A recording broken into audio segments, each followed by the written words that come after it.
And we have celebrated, I've been here all week doing meetings, Passion Week meetings, starting with Palm Sunday and culminating today in the Resurrection Day. The scripture that was read is very familiar to all of you, and I want to take you through that journey. But I also try to make a practical application of what we are living and what we are experiencing.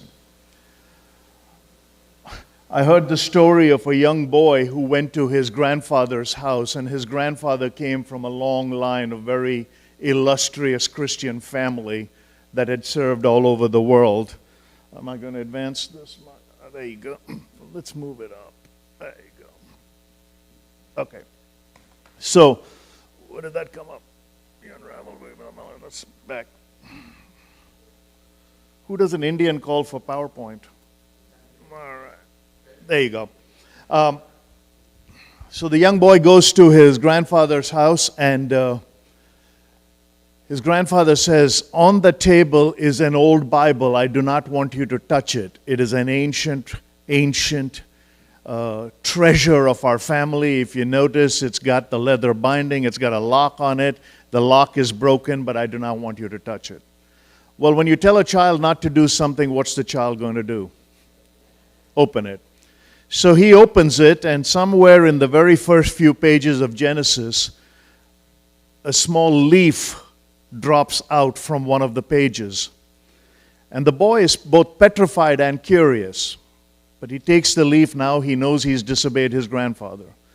He goes to his grandfather and says, "Grandfather, I have committed a mistake, but I've also made a great discovery." The grandfather said, "What?"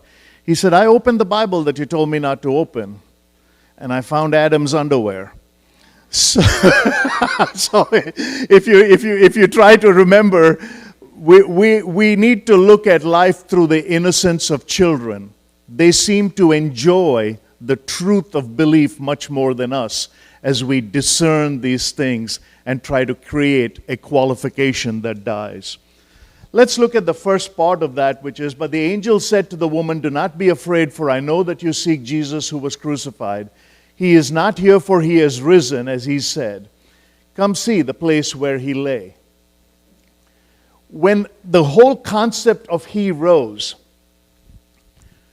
when I look at the Christian calendar, and I look at my own journey coming from Hinduism and converting to Christianity back in 1993, the concept of a living God was the first time it was presented to me. For me, God was always offered as someone who was ancient, was unseen, unheard, and judgmental, somewhere in the darkness. The fact that we actually follow someone where the tomb is empty is the linchpin of everything we believe. One of the songs that was sung was, "Because he lives, I can face tomorrow." I had the privilege of being on the production team of a movie called The Least of These, the Graham Staines story. Graham Staines was an Australian missionary who labored in India for 35 years amongst those afflicted with leprosy. And Graham Staines was very much loved by the people in the tribal villages of the heartland of India. But one fine morning in January, the 22nd of January in the year 1999, Graham was preaching this risen Christ to a group of villagers. He settled down in his station wagon with his two boys, Philip and Timothy. He refused to take care of the accommodation that was provided. He let those that were helping him stay in the accommodation. He chose to stay in the station wagon, and that part of the country gets fairly cold in the mornings. He put hay in the back. He put hay on top of the car so it would insulate. He tucked in with his two boys, Philip and Timothy. Around early morning, a group of radicals from another worldview came and locked the doors so that nobody could come out. They bolted and put sticks against the handles of the station wagon, poured gasoline over the station wagon, and proceeded to burn Graham and his two boys alive. I've had the privilege of visiting the grave where Graham is in India. labored and gave his life to that nation. The beauty of the story is not the gruesome death of two people, including two boys with such illustrious names as Philip and Timothy. The beauty is not the fact that there is one big grave which houses the bodies of those three slain martyrs. Their spirit is with God, as the psalm tells us. We are made in his likeness, and the moment we die, we will appear to him. The beauty of the story is the next day, when after the postmortem, the bodies were brought back, and the Chief Justice and the Supreme Court folks over there came to his widow Gladys, who was standing there with the daughter Esther. And they said, "You must now be strong for Esther, because God has called Graham, Timothy, and Philip home." Without batting an eyelid, the truth of the story now unfolds in the grace of what a risen Savior is about. Because Gladys looked at the people who were in authority and said, "Whoever did this, we will forgive them." The government of India said it was one of the most heinous and dark days in the history of that nation. They conferred one of India's highest honors on Gladys Staines, who still stayed in India for another 5 years to serve the dying and the destitute afflicted with leprosy. But the song that was sung on the funeral of Graham Staines was "Because He Lives." Because He lives. There is some truth about this. So the first thing is, when He rose, remember, because He lives, we need to be forgiving. Because He lives, we need to be loving. Because He lives, we need to be caring. But we cannot alter His love. Unless you learn to love through His eyes, we will not see both judgment and exoneration. We will not see both being captive and being free. We live in a false sense of justice in the world we are now. A lot of people are going around saying, "Oh, Jesus died for me." He died for you if you believe that He died for you. He just didn't die for you. You have to believe. Do you believe that He truly, if there was only one person on planet Earth and that person was you and He died, then He died for you? And unless you accept that, His rising does not become personal. It becomes something that we just celebrate. This is something I have shared every Easter, and I probably preach most Easter Sundays somewhere in the world. Both Easter and Christmas are just anniversaries. Otherwise, He'd have to be born every December and rise every March. These are just anniversaries. These are milestones. These are milestone markers that create those memories for us. He just had to die one time and rise one time and rule forever. So the first thing is, when the angel says, "Do not be afraid,"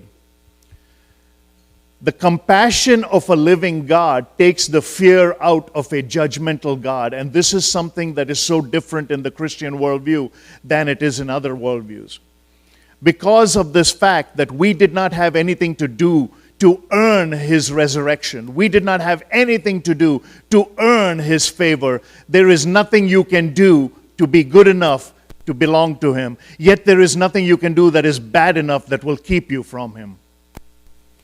Every other worldview says, "Come to me on top of a mountain." Our Jesus says, "You're not good enough to come to the mountain, so I'm going to come off the mountain and get you." There is something beautiful about the fact that He rose. He is not here, for He has risen. As He said, "Come see the place where He lay," showing that empty tomb. The tombs of Buddha, of Muhammad, of Krishna, of any other gods in any other religion around the world are still occupied. They are still sanctified. They are still revered. And they are still worshipped. We don't have to look at a hole in a wall or a stone moved away to know that He's not there. When He left, He said, "Leave with you a Spirit, a Holy Counselor who will never leave you." The greatest real estate transaction in the whole world. When you bought Jesus, He moved in. He's within. He's within, and you now have His likeness. The second thing, then he says, then go quickly and tell his disciples that he has risen from the dead. And behold, he is going before you to Galilee. There you will see him. See, I told you. To him with fear and great joy and ran to tell the disciples. If you remember in Luke, on the walk to Emmaus, he meets the two pilgrims and then he goes and actually breaks bread with him. They are perplexed and they have this ringing question in their mind. Are you the only one who does not know what's happened in Jerusalem? And he's the only one who did? And when he goes, they say, could he have been the one? I'm absolutely convinced that many of us in our Christian walk miss Jesus. We miss him. Because he lives, he shows up at different parts. My favorite anecdote is people come up to me and said, I heard from God. I said, no, that's your wife. She just sounds like God. But if you ever heard from God, that was the day you were listening. He's always speaking. That was the day you were in tune with him. I shared an illustration with one of the groups this week about a guy in Texas, a cowboy. He comes to church dressed in his cowboy outfit. He's wearing his jeans. He's wearing his boots that are probably grimy with mud. He's got a shirt on that has probably seen a lot of toil and labor. He's got a hat that has probably been browed and wiped in sweat many, many times. He doesn't look the part of that church. And when he came in, no one sat next to him. Because they belonged to a certain type. They had a certain pedigree. They had a certain neighborhood they represented, a certain socioeconomic strata they occupied. And nobody sat next to this rugged old man. The pastor was kind enough to walk up to him and said, if you looked around, you notice we all dress a different way. Nobody looks like you here. So this week, I want you to pray to God and consider changing the way you look so you can belong. The next Sunday, the cowboy comes back looking exactly as he had done for many moons before. And the pastor said, did you pray to God? He says, I did, and God told me he hasn't visited your church yet.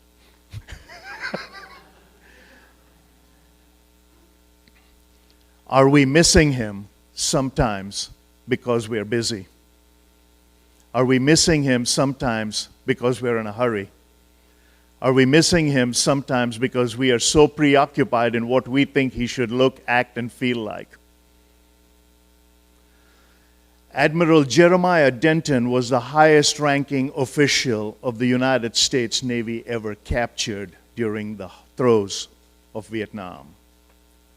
He spent 8 years in prison, some of them in the famous Hanoi Hilton. Admiral Jeremiah Denton wrote a book called When Hell Was in Session. He was the one, when he was put in front of the camera as a propaganda to try to tell the people that he was being treated fairly, he blinked with his eyes in Morse code the words torture.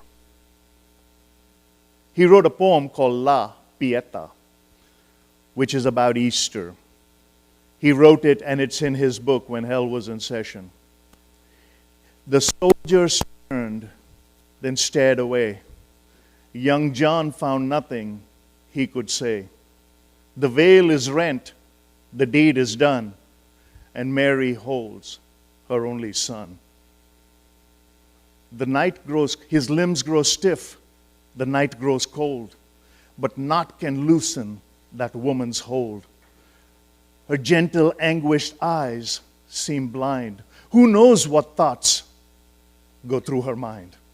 Perhaps she dreams of last week's palms, the cheering thousands offering alms, or dreams of Cana on that day she nagged him till she got her way.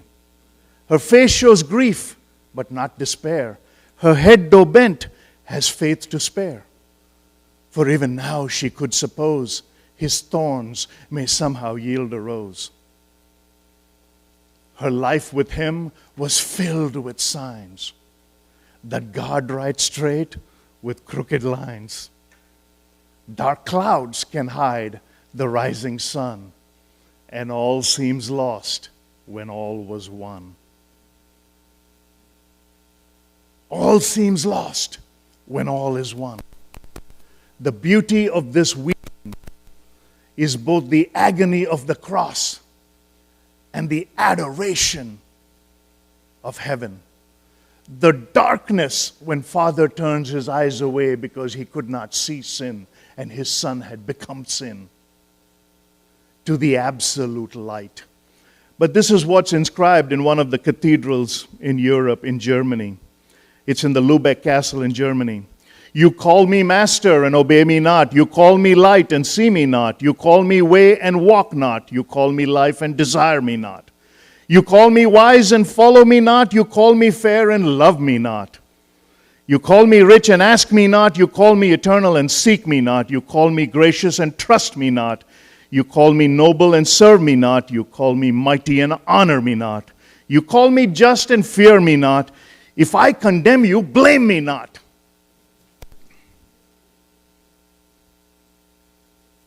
How great is our God is not just an anthem. You know how we act? He says, Lord, I trust you for the big miracles. But you've never dealt with a finance company. You've never dealt with a government, with a principality. You've never dealt with the persecution I face. You've never dealt with HR, God. He's saying, what more do you want? I gave you HR, heaven's resources.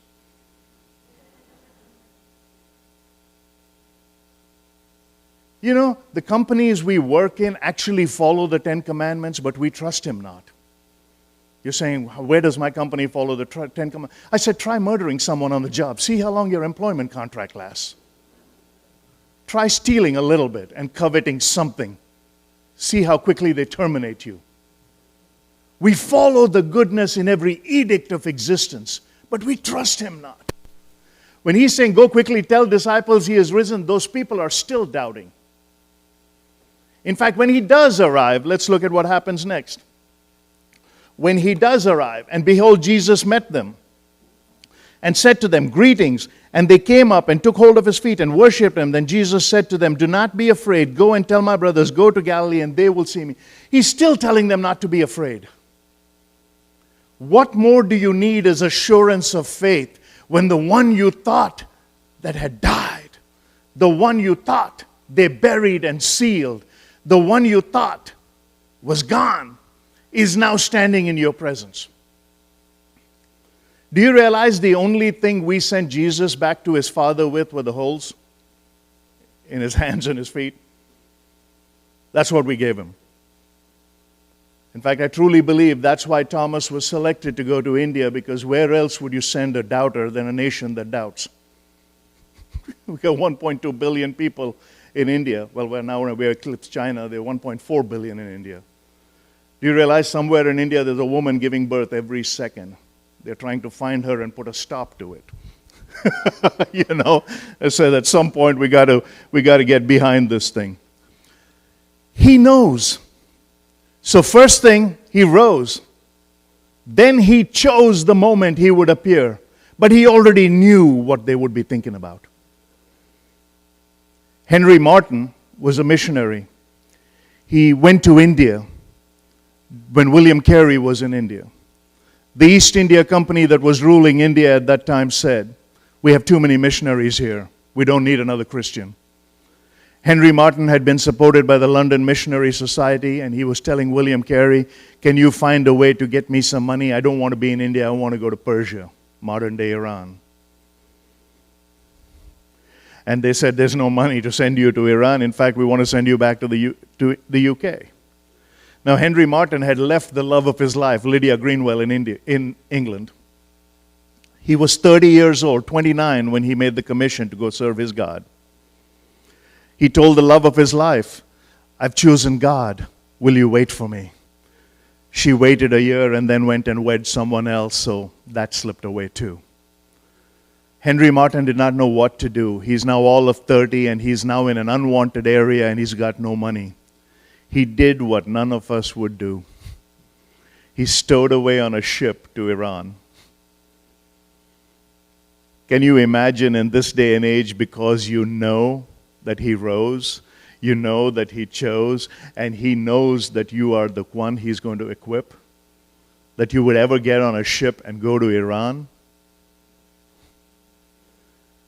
That's like when when Nehemiah, as the cupbearer of the king, decided that he had to go back and build the wall. He asked the king, "Can you give me some passage? Can you give me some letters of recommendation so I can gather supplies when I get there to build the wall?" You know what he did indirectly? He was asking people to help him build something against the enemy. He was asking the enemy for supplies. Henry Martyn dies at the age of 33. His tomb is in a place called Tokat, modern-day Turkey. He died of a mysterious illness in the deserts of that land. But by the time he died, he had translated the New Testament into 3 Arabic languages and dialects. 33. Here's what Thomas Babington Macaulay wrote that was put on Henry Martyn's tomb as an epitaph. "Here Martyn lies in manhood's early bloom. The Christian soldier finds a pagan tomb. Religion sorrows o'er her favorite son, pointing to the trophies he has won. Not eternal trophies of carnage red, nor those of tears by hapless captive shed, but tears for the cross of that dear name, through many a danger, death, and shame. Onward he journeys now to a happier shore, where danger, death, and shame assault no more." How would you like that written on your tombstone? A Christian man written in Dallas by the name of Fred Smith. He was just a mentor's mentor. His tombstone says, "He stretched others." What would you like said? See, I don't believe in reincarnation, but if I do come back, I want to come back as her second husband. That way I can continue to hear how great the first one was.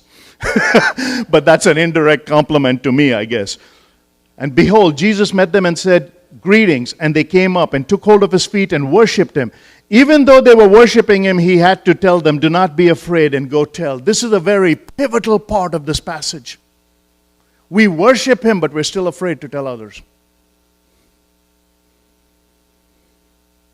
If you get nothing of what I said today, that's the line. We love him, but we are terrified of what others think of him. How will I be judged in society, Lord, if I go out and tell people I'm a Christian? Will they vilify me? Well, we're told in the gospel, and unless you believe it from end to end, if you love me, they will hate you. It's a strong word. But this is not an easy pass. People always ask me this, was it easy becoming a Christian? I said the easiest thing I did was accept Jesus. The hardest thing I have to do is follow him. The hardest thing. We're not going to be persecuted like the people of old, but we're afraid. You know what we're afraid of? Not telling people about him. We're afraid of things that we might lose that are in our control. We're afraid we're going to have to give up stuff. We're afraid. I meet a lot of people. "Oh, Mr. Dhanam, I love the fact that you get to travel all over the world. I'd love to travel, but I can't do that." What are they telling me? I can't do that because I need to have the dental benefit and the mental benefit of being tethered to the harbor of safety. And Christ, who appears to the people who followed him, who had seen him raise the dead, heal the blind, cure the lame, he's telling them, do not be afraid. Go tell others. I go with you. Henry Blackaby, who recently passed away, wrote a brilliant book called Experiencing God. In that he said, God is above you, God is beneath you, God is beside you, God is around you. Wherever you are, God is there. Even if you're lonely, you're never alone. That's what this means. He knows. He knows our fears, he knows our faith. He knows our hurt, he knows our heal. He knows our scars, he knows our stars. And they are not just anthems. Speaking in one of the churches where they asked me to come and encourage their youth group to get involved in missions. Now, I've been a marketplace missionary and a global evangelist and apologist for 30 years. I've crisscrossed this world. And I was standing in front of a group of young, eager people. They said, Mr. Dhanam, I want to go to India, but I'm afraid I'll get persecuted. What should I do? I said, first stop wearing a yellow t-shirt that says Mission India. You already look like a Q-tip in a foreign land. Now you look like a banana ready to be mugged. He said, I'm afraid if I pray to God, He's going to send me to Africa. I said, son, I've been to Africa. The last thing Africa needs is a reluctant convert doing a lousy job. It's got enough of its own problems. Stay right here and be miserable. Don't go there and make them miserable. But how did David Livingstone's life become? When he heard a man regale the stories. Robert Moffat, Blantyre, Scotland. Moffat's daughter eventually became Mrs. David Livingstone. But when in Scotland, Robert Moffat was talking about Africa, here's what he said. As long as I see smoke billow from 1,000 African villages, I will know of a place the gospel has right to reach. And Livingstone said, I'll go. So great was Livingstone's love for Africa that when he was found on bent knee by Henry Morton Stanley, and those famous words were said, Livingstone, I presume. Livingstone died a short while later, but requested that his heart be cut out and buried under a tree in Africa, and his body without his heart was sent around the Cape and stands as a body in a grave in Westminster Abbey as a lord to a great servant. Because he lives. Now skip forward to 18. Looking at Matthew 28:18. Then Jesus came to them and said, all authority in heaven and earth has been given to me. Therefore go and make disciples of all nations, baptizing them in the name of the Father, the Son, and the Holy Spirit, and teaching them to obey everything I have commanded you. And surely I am with you always to the very end of the age. I love how this guy put his tombstone. His name was Solomon Pease. His grave says, here lies the body of old man Pease, buried beneath the flower and trees. But Pease ain't here, just the pod. Pease shelled out and went to God. Someone wanted to share that in a church, and they went up and they forgot it. They thought they'd memorize it. So she started and went this way. She says, but Pease ain't here, just the shell. And then there was an awkward silence, because the only thing that rhymes with shell is the place you don't want to go, something that's pretty hot, right? Now in Psalm 17:15 it says, as for me, I shall behold your face in righteousness. When I awake, I shall be satisfied with your likeness. 1 Corinthians 15:15 says, where, O death, is your victory? Where, O death, is your sting? So what is our witness? When you look at this, then Jesus came to them and said, all authority on heaven has been given to me. If you believe the authority of heaven being given to the Son from the Father, who is now in union with the Father, our joy is what? We are now in His likeness, united with Him, because right before that He said, Father, everybody you gave to me, I have returned to you. They're all accounted for.